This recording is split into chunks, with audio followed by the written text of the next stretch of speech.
पूछा कि ये इतने सारे पशु क्यों आए। तो सबरी मैया से सखी ने कहा, पता नहीं तुमको, इन्हीं पशुओं का भोजन बारातियों के लिए परोसा जाएगा, इन्हीं पशुओं का भोजन बनाया जाएगा, इन्हीं का भोजन बनना है। सबरी मैया सोची, जिस विवाह में इतने निरपराध पशुओं का भोजन बनाया जाएगा, पशुओं की बलि दी जाएगी, ऐसा विवाह करने से कौन सा मेरा मंगल होगा। रात को सबरी मैया अपने घर से भाग गई, निकल गई और उन सभी पशुओं के बंधन को खोल के उनको मुक्त कर दिया सबरी ने। जब सारे पशुओं को मुक्त कर दिया तो सारे पशुओं के नेत्रों से आंसू बह रहे थे। सबरी मैया को सारे पशुओं ने मन से आशीर्वाद प्रदान किया।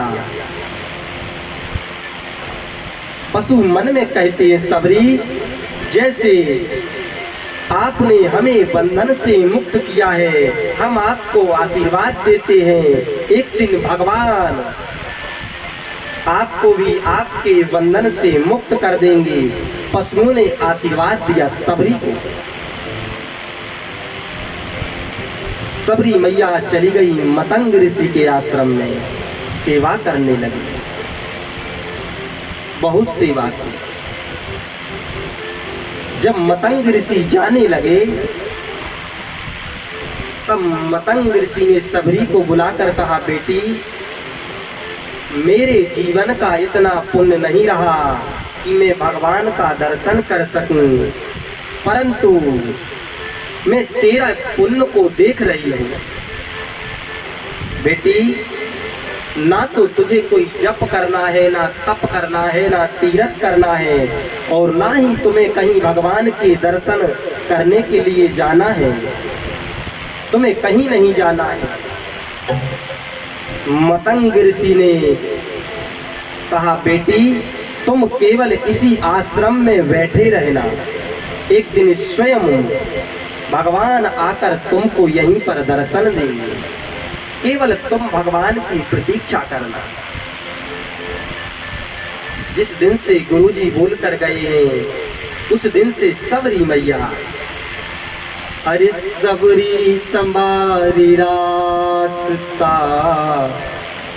आएंगे राम जी। उसी दिन से सबरी भगवान की राह देख रही है।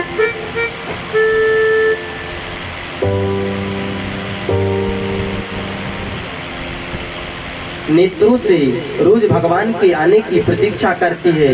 एक दिन सबरी बैठी थी, बरसों बीत गए, भगवान की प्रतीक्षा करते करते गुरुजी कहे थे, भगवान तुम्हें अवश्य मिलेंगे बेटी। जब गुरुजी ने कहा था तब उस समय सबरी की जवानी अवस्था थी, लेकिन आज सबरी का बुढ़ापा आ गया। जिस दिन राम जी सबरी के आश्रम में पहुंचे उस दिन सबरी का बुढ़ापा आ गया। सबरी का पूरा जीवन राम जी की प्रतीक्षा में बीत गया।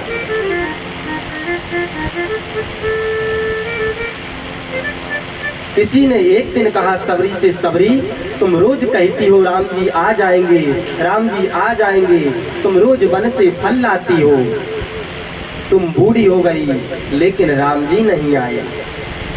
सबरी मैया ने कहा, देखो मैं बूढ़ी भई हूँ लेकिन अभी सबरी की प्रतीक्षा बूढ़ी नहीं भई है, सबरी की प्रतीक्षा अभी जवान है। सबरी कहती है राम जी अवश्य आएंगे और भगवान पहुंचे।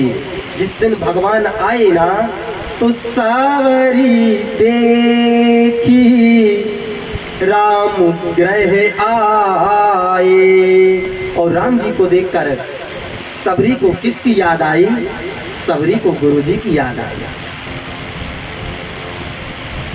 सबरी पहचानी नहीं कि ये राम जी हैं। दो पुरुष आते दिखाई पड़ रहे। सबरी मैया ने कहा था, सबरी मैया ने कहा, गुरुदेव ने कहा था कि राम जी अवश्य आएंगे, लेकिन सबरी मैया ने अपने गुरुदेव से कहा था, हे गुरुदेव भगवान, जब राम जी आएंगे तो मैं उन्हें पहचानूंगी कैसे। तो गुरु जी ने कुछ लक्षण राम जी को पहचानने के बताए थे। कहा था, सबरी मैं ये आपको बात बता रहा हूँ, यदि ये गुण राम जी में मिल जाए तो समझना कि राम जी हैं। मुनि के बचन समुझ जिए भाई, गुरु जी के वचनों को मिलाने लगी अब सबरी। अब लगी गुरु जी की बात से मिलान करने। गुरु जी बताए थे, राम जी की आंख कमल की पंखुड़ियों के समान होंगे। सबरी देखती है, सारसी जलोचना। सबरी कहती है ये बात ठीक है। क्या है? सरस जलोचन, कमल की पंखुड़ियों के जैसे राम जी के नेत्र हैं। सबरी कहती है चलो एक मिल गया। अब दूसरा गुरु जी कहे थे कि राम जी के लंबे लंबे हाथ होंगे, बाहु विशाला। सबरी देखी, अरे राम जी के सांवले वाले जो हैं उनके हाथ घुटनों के नीचे तक दिखाई दे रहे हैं, यानी राम जी के हाथ भी बाहु विशाला, विशाल हाथ हैं। सबरी कहीं दो तो मिल गए, कहीं तीसरा मिलान करना अब जरूरी है। गुरु जी ने कहा था